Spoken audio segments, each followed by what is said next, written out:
Today, we delve into the dark and disturbing world of America's most notorious serial killers. Brace yourselves for a bone-chilling journey as we uncover the three terrifying serial killers in the United States. The first is Roberta Elder, aka Mrs. Bluebird. Roberta Brown was born on July 18, 1910. When she was a teen, she married Will Thurmond. The couple had a son, James Willie, and moved from Watkinsville to Atlanta, Georgia. They also had two daughters, Willie Mae and Lily Mae. On April 14, 1931, Willie Mae died just 26 days old. Lily Mae died at age 1 week old. Willie Mae's cause of death was listed as acute bronchial pneumonia. The couple separated and Roberta and John Woodward became common-law husband and wife. The new couple moved with her son, James Willie. On December 4, 1938, John died after a 3-day illness. His cause of death was undetermined. On April 10, 1939, 13-year-old James Willie became ill.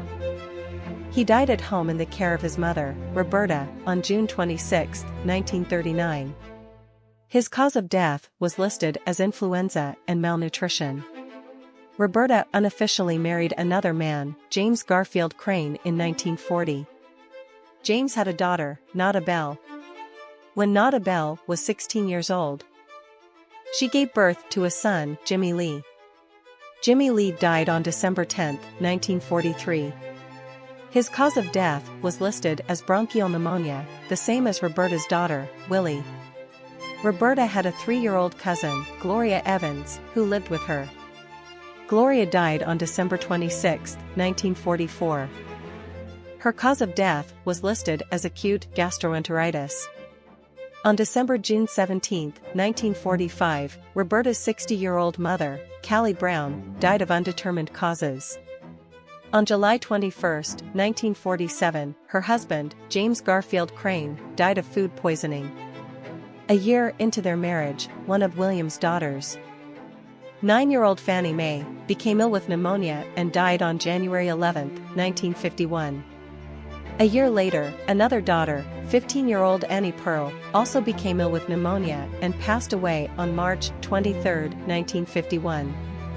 On December 22, 1951, her friend, 93-year-old Nora Scott Harris, died while in the care of Roberta.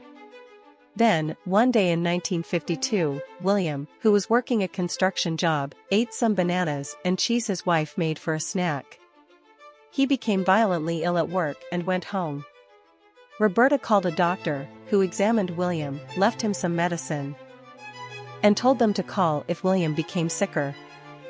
47-year-old Reverend William Elder died on August 21, 1952. When officials arrived at the house, they discovered William's body decomposing as if he had been poisoned. The coroner was aware of the deaths of his daughters and knew arsenic poisoning could produce the same symptoms as pneumonia. He decided to test the Reverend's body for poisoning. The test came back positive, and the coroner alerted the authorities. Roberta became their main suspect. The bodies of William's daughters were exhumed, and examiners found traces of arsenic in both girls. Investigators discovered Roberta had life insurance policies on all of the victims, and the policies had been paid out to her. 43-year-old Roberta was arrested and her stepchildren testified against her.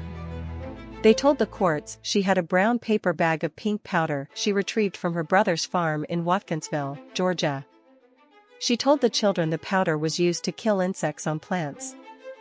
They testified they all felt sick after eating her food, and her stepson, Willie Jr., stated he refused to eat her food, court records read. They now believed she was responsible for the deaths of 13 other people, including her children and her mother. All of their causes of death are listed as undetermined, pneumonia, malnutrition, or influenza on their death certificates. She had insurance policies ranging from $25 to $550 on most of the victims. The largest policy, the one on Fannie Mae, was worth a mere $500. The next deadly woman on our list is Josephine Gray. Serial killer by proxy, she planned murders of 3 of her husbands, each killed by his matrimonial successor, for life insurance scams. Josephine, the widow from Baltimore, U.S., who was rumored to be a voodoo practitioner, is noted for being responsible for the deaths of her lovers, 2 husbands, and a boyfriend. What she did, according to law enforcement agents, was to woo a lover to kill a husband, marry the lover, and then woo another lover who killed the second husband. Then, the alleged second lover was killed shortly. These murders took place in Baltimore in the 70s, 80s, and 90s. The mother of 6 was also held on federal charges of mail and wire fraud in connection with the $165,000 that she collected from life insurance policies on the deceased lovers. In effect, she allegedly killed the men in order to collect thousands of dollars in insurance money, and then used threats of voodoo to keep witnesses quiet. The final femme fatale for today is Dorothy Williams. Dorothy Williams. The Chicago serial killer was sentenced to death for strangling to death a 99-year-old woman, Mary Harris. She pleaded guilty to other murders at a later hearing. In 1987, she had killed 79-year-old Lonnie Laws with his own belt and stabbed to death 63-year-old Caesar Swell the following year. According to prosecutor John McNerney, Williams was a reverse Robin Hood who steals from those who have nothing and uses it for her own selfish interests. Williams' death sentence was later commuted. Thank you for joining us today. We hope you found this exploration into the lives of these female serial killers as chilling as we did. If you enjoyed this video, make sure to hit the subscribe and like buttons and ring the notification bell to be notified whenever we release new spine-tingling content. And as always, stay curious, stay cautious, and stay scared.